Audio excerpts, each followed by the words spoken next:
Absurd Studio. Selamat pagi, siang, sore, ataupun malam untuk semua pendengar Panda Absurd Studio. Oke, without further ado, I present to you my friends ya. We still talking about serious things. Kita masih ngomongin hal yang serius. Kita masih ada di tema COVID nih. Tapi hari ini gue undang orang yang berbeda. Kalau di episode sebelumnya itu gue udah undang guru yang di masa pandemi ini gimana pandangan dia. Kita hari ini mau lihat sudut pandang seseorang yang punya pengalaman kuliah di luar negeri, bekerja di luar negeri, dan sempat ada di masa COVID juga. Oke, gue persembahkan teman gue, Bonifasius. Say hi dulu, Boni. Kamera. Oke, teman-teman, mungkin iya, belum ada yang tahu ya siapa Boni gitu ya. Jadi boleh perkenalan diri dulu, Bon? Boleh. Apa aja nih? Nama aja. Namanya, asalnya dari mana gitu kan, biar tahu nih. Ya, perkenalkan ya, nama saya Bonifasius, biasa dipanggil Boni. Saya asalnya dari Lampung. Asal dari Lampung, teman-teman ya, sama kayak gue ya. Dari Lampung juga. Oke, nah itu tadi, wah singkat banget ya, emang kalau orang yang cool tuh beda teman-teman ya. Dia cool banget gitu loh. Aku juga minder langsung ya wawancara sama dia ini. Oke, jadi gue seneng banget. Pertama-tama mau say thank you dulu ya untuk Bonifasius karena mau menyempatkan waktunya. Jadi dia mau membuang waktu untuk ngobrol sama kita di podcast kita ini ya. Dan mungkin kita tanya-tanya yang santai-santai dulu. Gimana Bon, kabarnya Bon? Puji Tuhan sehat kabar. Kamu sendiri gimana kabarnya? Sehat. Waduh, ini pertama kalinya ditanya balik loh sama guestnya loh. Emang keren banget Boni.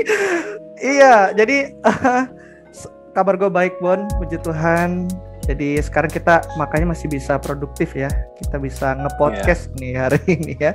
Iya, jadi puji Tuhan kalau sehat ya Bon ya. Sekarang lagi sibuk apa Bon?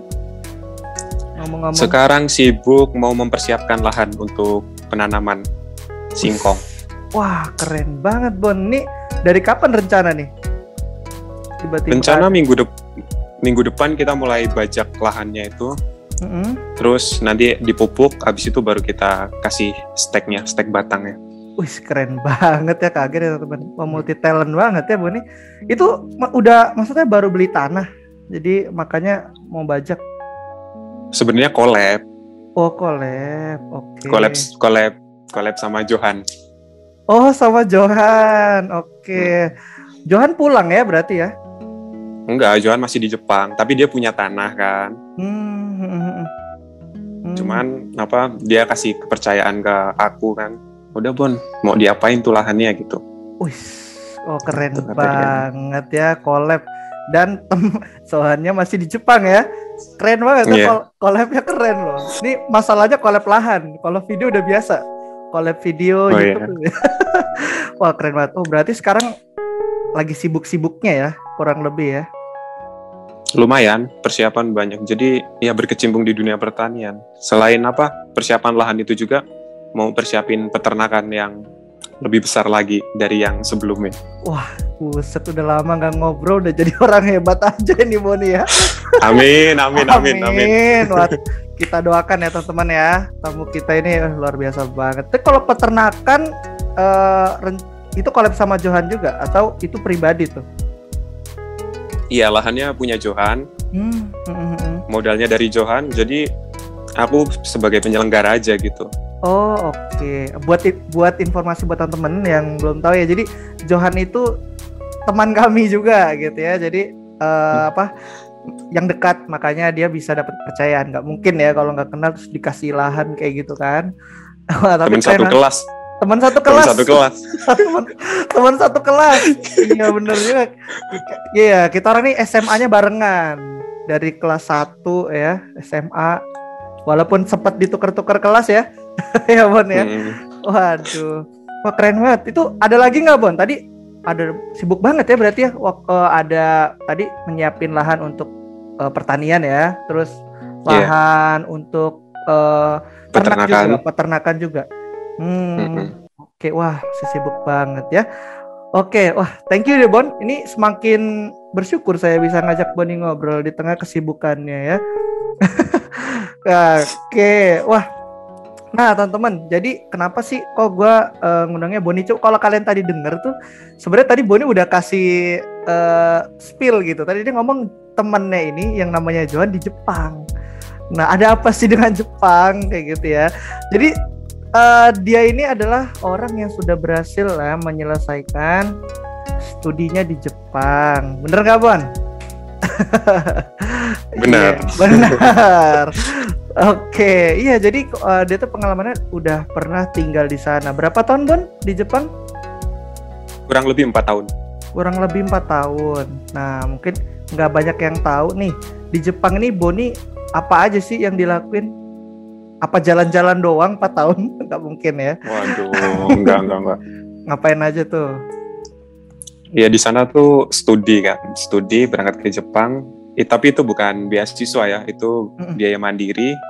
Sampai sana tuh kita ini yang biaya mandiri itu kerja part time. Jadi uang part time-nya itu kita buat bayar sekolah gitu.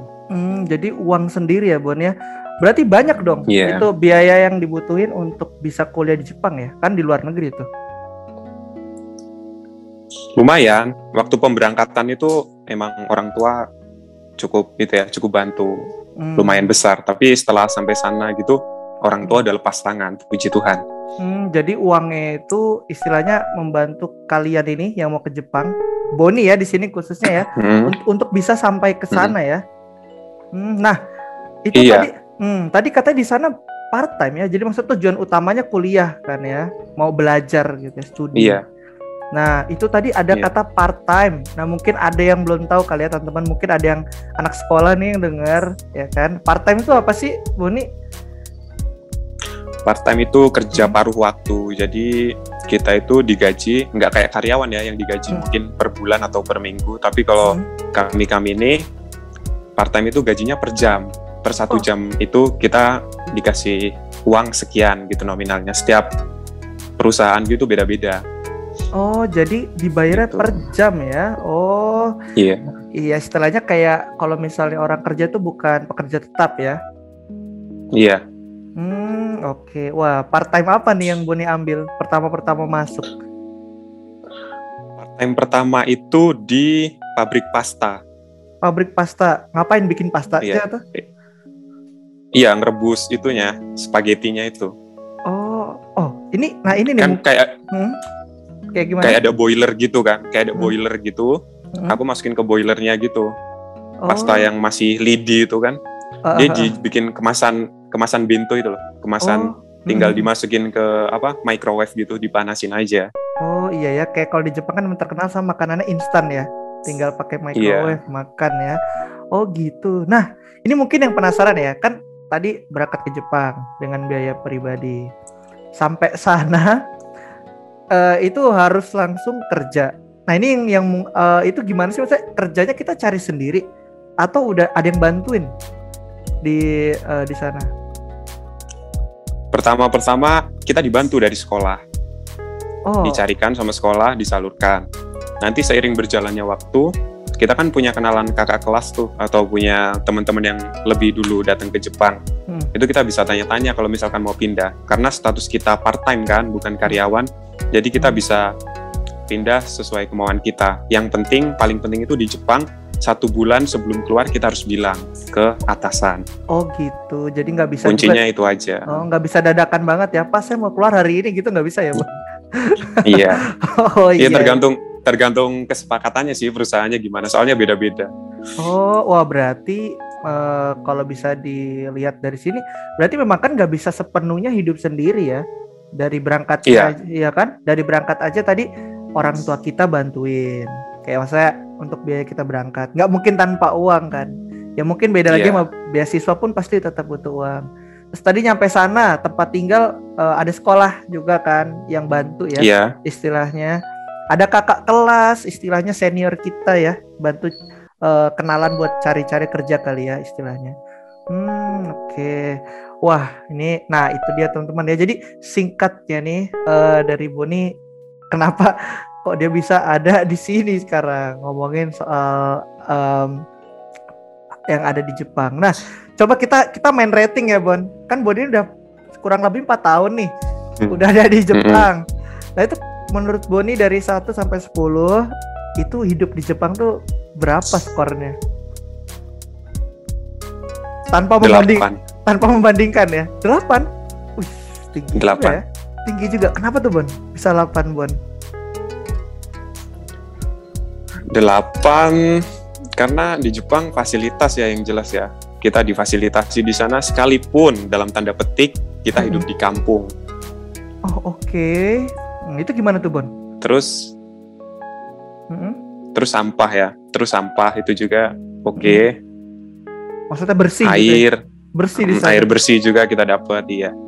Oh, seenak itu ya. Nah, tadi kata Boni kan walaupun di dalam tanda kutip di daerah perkampungannya, fasilitas juga tetap memadai. Benar. Misalnya apa tuh kan? Misalnya coba kalau sekarang kita compare ya. Misalnya kampung yang di Indonesia sama kampung yang di sana, apa yang nggak punya Indonesia sama di Jepang? Di Indonesia fasilitas publik itu kayak jalan. Jalannya kenapa tuh? Aduh, diciduk nggak nih nanti nih? Nggak apa-apa, kita kita kan takutnya ada tukang bakso nanti. Takutnya ada tukang bakso di depan. Lagi kijang satu gitu ya. Iya. Nggak apa-apa. Enggak lah, Bon. Kita kan ngasih pendapat. Kita kan cuma mau tahu apa bedanya. Kita nggak menjelekan ya. Apa bedanya sih? Jalannya kenapa nih? Kira-kira nih. Di kampung biasanya itu ya, kalau ke daerah pegunungan gitu kan, kampung-kampung gitu atau daerah perbukitan gitu. Biasanya tuh kalau tempat kita jalannya kurang bagus lah ya. Nah, kalau di Jepang tuh pemerintahnya dibuatkan akses ke sana gitu. Oke. Terus saluran irigasinya juga bagus. Jadi kalau dia buat nggak cuman itu aja, walaupun di kampung dia nggak cuman buat jalan aspalnya aja, tapi ada trotoar buat sepeda juga. Oh, oke. Jadi emang khusus, emang rapi gitu ya istilahnya, lengkap ya. Benar. Wah, benar. Dan penduduknya juga tertib ya. Walaupun di kampung gitu biasanya kan tempatku tuh lumayan desa tuh. Ya bukan tempatku sih dari tempat kerjaku. Itu kan ngelewatin kayak daerah persawahan gitu. Itu walaupun di tengah sawah biasanya ada polisi stay di situ. Polisi? Ngapain polisi di situ? Mobil patroli mereka, lihat para pelanggar lalu lintas gitu. Oh, ada ya. Oh iya, beda sama negara. Sengaja cari kesalahan orang. Beda kayak negara Ukraina gitu kan. Kan kita nggak ngomongin Indonesia. Benar. Negara Ukraina nggak tahu. Kita nggak tahu. Iya, bisa jadi. Bisa jadi. Oh gitu ya. Jadi ada polisi di pedesaan itu untuk emang patroli, tugas dia. Patroli. Itu baik gak polisi di sana, Bon? Penasaran. Nggak tahu tuh. Di sana gimana sih polisinya? Polisinya ramah, baik. Baik. Oh, berarti dia emang mengayomi masyarakat ya. Tapi mengintimidasi. Mengintimidasi gimana tuh? Iya. KTP-nya keluarin gitu. Oh, oke. Sekolah di mana kamu gitu. Tanyain. Loh, kamu berarti nunjukin KTP Indonesia dong? KTP-nya itu resident card Jepang. Oh, ada lagi ya. Kita dapat dari keimigrasian gitu, ya. Wah, agak repot ya berarti kalau keluar negeri ngurusin administrasi gini gitu ya. Oke, wah. Lumayan. Oke, tapi berarti itu 8 teman-teman, dari 1 sampai 10. Tadi yang kayak body sharingin ya, dari beberapa hal itu sampai 8. Yang utama tadi fasilitas ya, Bon ya, kurang lebih itu ya. Fasilitas. Dan orang-orangnya juga patuh ya. Iya. Sebagian besar lah ya. Karena kalau misalnya pengetahuan kita nih yang orang awam yang belum pernah ke Jepang sih, sana ramah-ramah tapi nggak tahu juga. Kalau menurut Boni ramah-ramah nggak orang sana? Waduh. Kalau aku kan dulu tinggal di itu, di Gunma. Okay. Jadi kan ada Tokyo. Tokyo agak ke atas sedikit itu ada Gunma. Jadi urutannya tuh Tokyo, Saitama, Gunma. Itu sama-sama di wilayah Kanto ya. Nah, kalau di Tokyo sendiri orangnya itu menurutku pribadi humble karena aku pernah ke Tokyo. Oh, Tokyo humble. Itu kan kota ya besar kan ya? Itu kota besar kan? Justru karena kota besar, terus turis kan pertama kali datang kalau ke wilayah Kanto itu mendaratnya di Tokyo, di bandara Tokyo. Jadi ramah banget tuh orang sana. Oh. Iya, udah kecampur-campur gitu kalau di Tokyo. Okay. Kalau di daerah saya nih. Tuh gimana tuh? Kebetulan orangnya dingin. Oh gitu. Oh, jadi tidak semua ya. Orangnya dingin gitu. Gitu. Wah, jadi memang tapi seru ya. Jadi walaupun banyak warnanya itu seru. Nah, oke, terima kasih Boni. Tadi kita itu sekilas secara general tuh di Boni di Jepang ngapain aja. Ternyata seru juga ya. Mungkin kalau ada teman-teman yang pengen juga ke Jepang, kalau saya pribadi itu salah satu negara yang pengen saya datengin gitu. Walaupun kayaknya tinggal di sana enggak deh. Iya, benar. Tinggal di sana kayaknya enggak, tapi tempat yang mau dikunjungi karena banyak yang bisa dipelajarin sih menurut saya di sana ya. Apalagi seni itu, kayaknya mereka menghargai banget seni dan inovasi gitu ya.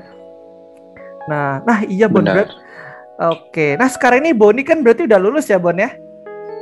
Udah lulus ya, udah menempuh 4 tahun. Nah, berarti lulusnya Boni kapan nih? Bon ini lulus kapan sih? Lulusnya aku itu tahun 2020 bulan 4. Wih, apa sampai sebulan-bulannya ya? 2020 bulan 4 berarti tahun kemarin. Iya. Tahun kemarin itu 2020 berarti itu di masa Covid, bener dong ya? Sempat ada masa Covid masih tinggal di Jepang. Iya. Iya ya, berarti itu karena kan Covid itu yang paling marak itu udah mulai bulan Maret 2020. Iya kan? Kita ulang ini tadi masih putus-putus ini. Ini oke. Kita ulang ya, Bon. Tadi jadi kalau di Jepang itu kalau di Indonesia kemarin itu Covid itu marak banget itu bulan Maret 2020. Kalau di Jepang kapan, Bon? Kok di Jepang sekitar April kah? April akhir atau Mei akhir gitu? April akhir atau enggak Mei akhir. Oh, berarti lebih telat ya Indonesia Mei tuh. awal. Oke. Indonesia ini berarti kena duluan ya. Kurang lebih kayak gitu ya. Kena duluan lah Covid ya. Oke. Oh, oke Bon. Jadi kayaknya. Dan itu Boni masih di sana kan? Masih di sana kan ya? Iya, masih di Jepang. Oke. Nah, oke. Itu respon pertama gimana tuh, Bon? Pas Covid itu beritanya Covid tuh, udah masuk Jepang nih, kayak gitu. Terus gimana tuh di sana? Respon pertama kali yang kepikiran apa tuh? Respon pertama kali waktu itu, ya lumayan takut juga ya. Soalnya waktu pertama kali di Wuhan itu kayak gitu kan video yang disebarin itu entah hoax atau asli gitu kan. Iya, mereka yang bertumbangan di pinggir-pinggir jalan itu kan. Iya, kita masih belum tahu ya. Tapi di TV Jepang itu yang di-share itu yang itu, video itu. Sampai mereka kayak orang epilepsi itu kan di jalan-jalan itu. Sama sih, Bon. Indonesia jadi, juga. Paranoid kitanya. Jadi respon pertama takut ya? Normal sih, takut. Iya. Oke, wah iya ya. Jadi kamu doang yang takut apa orang-orang di sana juga merasakan hal yang sama, Bon? Orang Jepang lebih parno lagi. Orang Jepang lebih parno lagi. Wah. Iya. Sampai kalau aku pergi ke mall atau ke toko atau ke Toserba atau ke apa itu, yang namanya masker, tisu itu pasti kosong. Oh, panic buying ya? Maksudnya mereka langsung beli semua kayak gitu ya? Oh, astaga, sepanik itu orang sana ya. Itu terus ada nggak momen aneh? Maksudnya kayak kan pertama kali masuk Covid kan? Kalau di Indonesia ada. Misalnya gini, aku kasih contoh ya, kejadian anehnya kayak gini. Misalnya pertama kali tahu Covid kan? Jangan deket-deket. Semprot. Kalau enggak ada orang bersin atau batuk, Covid kayak gitu. Di sana ada nggak sih yang sampai kayak gitu? Ada. Ada ya. apa namanya? Waktu itu kalau nggak salah ya, aku mau ke gereja kan. Aku naik kereta, Hajim atau batuk gitu ya, bersin atau batuk gitu. Mereka langsung ngeliatin aku gitu. Jadi pusat perhatian gitu. Tapi kan pakai masker. Iya bener-bener, tapi pakai masker ya. Walaupun, tapi kayak orang tuh langsung, aduh COVID jangan-jangan kayak gitu ya. Iya, cuman ngeliatin aja sih. Terus ada lagi di tempat kerja itu, kawanku, ada nenek-nenek kan. Dia tuh bawa hand sanitizer, alkohol yang disemprotin itu deh kayaknya. Jadi dia beli pakai uang kertas tuh, dikasih kembalian uang receh. Uang recehnya tuh disemprotin tuh sampai alkoholnya tumpah-tumpah di tangan. Saking parnonya deh. Saking takut. Baru dikantongin uangnya. Oh, sama ya. Kukira di Indonesia doang. Itu kayak gitu-gitu. Oh, di Indonesia juga gitu ya. Tapi lebih parah, itu kan uang koin. Itu uang koin. Kalau di Indonesia uang kertas itu. Semprot nyampe terus diremes gitu kan. Aduh, itu lucu banget sih. Tapi memang tapi make sense gak sih Bon? Menurutmu Bon? Maksudnya itu menurut kamu itu normal gak sih? Maksudnya masuk akal gak sih dia kayak gitu? Mungkin ya, karena waktu awal-awal informasi yang didapat itu yang kena COVID terus kebanyakan meninggal itu di usia lansia biasanya. Iya, jadi kalau misalkan generasi yang lansia melakukan hal kayak gitu normal sih, karena mereka was-was kan. Udah di usia tua gitu. Yang muda aja parno ya, apalagi yang tua gitu ya. Bisa. Iya, make sense. Aku juga mikir sama sih, Bang. Maksudnya ya make sense aja sih, takut. Maksudnya kita normal, apalagi video yang beredar langsung wah, yang collab kayak gitu, kayak kita ya takut gitu loh kan. Tapi pertama kali ngeliat, waduh kacau dia kalau masuk negara, masuk juga ya ke Indonesia gitu. Oh jadi respon pertama udah pasti takut ya. Jadi sama sih ya respon kita berarti. Nah kalau teman-teman gimana nih? Kita nggak tahu ya. Masa kan denger biasa aja gitu apa gimana, kita nggak tahu. Mungkin kalian bisa komen juga nanti di kolom komentarnya. Nah oke, wah menarik banget ternyata di Jepang gitu ya. Karena kita kan belum pernah kesana ya teman-teman ya. Jadi mumpung ada Boni, kita tanya deh hal yang mungkin membuat kita tuh penasaran kayak gitu ya. Nah berarti Bon, ini kita penasaran nih Bon. Kalau di sana itu ya tantangannya apa sih yang paling besar untuk bekerja atau sekolah di sana? Bentar ya. Maksudnya itu selama COVID itu Boni masih kuliah atau udah selesai tuh? Cuma nunggu pulang atau gimana tuh? Iya, udah selesai kan. Oh, udah. Aku kan udah lulus tuh. Tinggal nunggu selesai terus mau persiapan pulang. Oh gitu. Oke, tapi di dalam masa persiapan pulang tadi tetap ada nggak sih perubahan semenjak datang COVID? Yang paling mencolok apa? Perubahan mungkin lebih was-was ya. Waktu itu kan COVID datang itu waktu musim dingin. Nah, diprediksi itu sama pemerintah Jepang, karena musim dingin aja penularannya itu cepat. Nanti waktu musim panas juga itu kan dipercaya tuh panasnya itu bisa bikin menghambat COVID gitu, biar nggak nular gitu. Dan ternyata waktu masuk musim panas pun masih sama aja, kita masih social distancing. Terus tempat kerja itu kita itu ada yang diberhentiin, tapi tetap digaji. Oh beda ya, kayak negara yang lain. Ya. Kalau Jepang gitu ya. Suruh di rumah aja, terus dikasih uang sama pemerintah gitu. Oh enak juga ya Bon. Enak juga ya kamu. Aduh, oke. Wah, oke. Ini jadi Bon ini salah satu orang yang diberhentikan nggak pas COVID kerja itu? Gimana? Soalnya tadi ya Iya. Aku termasuk yang diberhentikan apa enggak gitu ya? Kalau diberhentikan, aku waktu itu kerja 2-an. Jadi kalau termasuk diberhentikan kerjanya divakumin dulu gitu ya. Tapi nanti setelah 1 bulan itu aku masuk kerja lagi. Bukan dipecat gitu, bukan. Oh, nggak dipecat ya? Jadi masih nggak dipecat. Tapi tetap dapat gaji walaupun nggak kerja. 60% dari gaji yang di bulan sebelumnya. Oh, lumayan. 60% juga masih duit itu ya, Bon ya. Gitu. Nggak ngapa-ngapain pula kan? Nggak ngapa-ngapain pula digaji. oh gitu ya, Bon ya. Wah, berarti tantangannya. Iya. Berarti menurutmu tantangan terbesarnya apa di masa itu? Tantangan terbesarnya apa ya waktu itu? Kalau misalkan begitu terus gitu, soalnya kan aku kerja 2 tuh. Jadi kalau kerja 2 kan kita dibatasin 1 minggu kerja 28 jam. Itu sama negara tuh? Untuk kita ini. Iya, itu peraturan negara Jepang.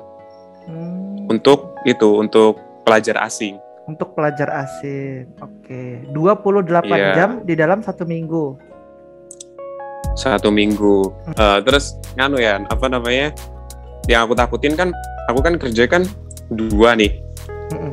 Nah kalau digabungin kan tetap dipotong gajiku 60% kan, karena itu aturan dari pemerintah juga tuh. Semasa COVID itu nggak kerja dapat 60%. Nah sementara aku harus bayar kuliah tuh pakai uang part time. Kurang tuh. Kalau cuman pakai 60%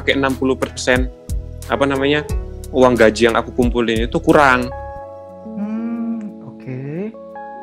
Tapi puji Tuhan pemerintah Jepang itu kasih juga ke pelajar asing. Kita dikasih uang saku selama 1 bulan. Masih dapat uang saku tuh. Oke. Iya. 1 bulan doang. Nominalnya boleh disebutin? Boleh Bon. Secara Jepang dulu, baru dikonvert ke Indonesia. Berapa tuh? Oke. Kita itu dapat 100.000 yen. Oh, itu berapa tuh? Kalau dirupiahin? 13 jutaan. 13 lebih. Juta. Itu 13.700.000 kah? Kalau kurs waktu itu ya. Wow. Soalnya sempat naik kan dolar waktu awal-awal COVID itu, dolar naik terus tuh. Oh iya benar, Bon. Jadi nilai tukarnya besar tuh. Itu kalau di Jepang uang sebesar 13 juta rupiah itu, yang 1.000 yen tadi itu gede nggak sih, Bon? Untuk dipakai di Jepang? Kalau dipakai di Jepang, aku pribadi itu pas. Nggak gede amat istilahnya. Pas untuk bayar sekolah, terus untuk makan, untuk bayar apartemen, air, listrik, kuota. Oh di sana pakai kuota juga ya? Ya. Sama lah ya. Nyebutnya apa, Bon? Wifi. Oh, wifi ya. Kalau di Jepang kupikir nyebutnya kuota juga. Apa tuh kalau di Jepang namanya? Apa ya? Aku nggak pernah tanya. Oh gitu ya. Oke, Bon. Wah, jadi tantangan terbesarnya itu kurang lebih ekonomi ya, berarti ya, mempengaruhi banget ekonomi. Bener. Wah, seberat itu ya, ternyata gede banget ya, Bun. Kalau aku sih 13 juta kalau di Indonesia itu sebulan itu besar. Itu besar karena kan kita ambil UMR ya. Kalau UMR itu kurang lebih itu biasanya 3 juta kan, 3 juta ke atas atau 3 juta ke bawah kayak gitu kan. 2, sekian. Jadi kalau dibandingin sama 13 juta ya, let's say 12 juta itu kan gede banget kalau di Indonesia. Berarti biaya hidup di sana gede ya, Bon ya? Di Jepang itu? Iya, negara maju ya. Begitulah. Harus menyesuaikan ya. Tapi kalau tapi kita tetap tapi hebat nih Boni nih. Kalau misalnya lihat ini Boni masih mau pulang. Kalau disuruh milih, Boni masih mau pulang ini. Boni kalau misalnya ada pilihan untuk tinggal di sana atau tinggal di Indonesia, Boni pilih mana? Sebenarnya aku sama kayak yang kamu bilangin tadi. Aku di Jepang itu mau ambil ilmunya, aku terapin di negaraku Indonesia gitu. Kalau untuk tinggal lebih lama di Jepang aku nggak mau. Tetap prefer di Indonesia lah. Gila, ini cocok banget dijadikan duta pertanian Indonesia nih kayaknya Boni nih ya. Amin. Iya teman-teman, Boni mungkin boleh share dikit kali. Gini aku kasih tahu spill dikit ya teman-teman. Jadi Boni ini kayak tadi dia bilang kan dia pengen punya cita-cita itu keluar tadi untuk ngambil ilmunya aja balik. Nah, salah satu yang mau dia terapin itu ya pertanian tadi, dan ternyata udah mulai terwujud ya, Bon. Buka kartu nih. Buka kartu nih. Buka, Bon. Nggak apa-apa, aku kalau mau buka kartu bisa sekalian aku ceritain. Sekalian ya. Boleh, Bon. Ya, jadi Bon ini pulang karena kemauan sendiri atau bukan, Bon? Nah, gitu dong. Ditanya dulu ya, Bon. Panda Absurd Studio. Oke teman-teman, jadi podcast kita ini belum selesai karena durasinya agak panjang. Nah, supaya kalian bisa dapat info lengkapnya tentang podcast ini, bagaimana kelanjutannya dan kesimpulannya, maka kalian bisa langsung aja cek ini di video podcast selanjutnya. Sampai bertemu di video selanjutnya. Have a good day.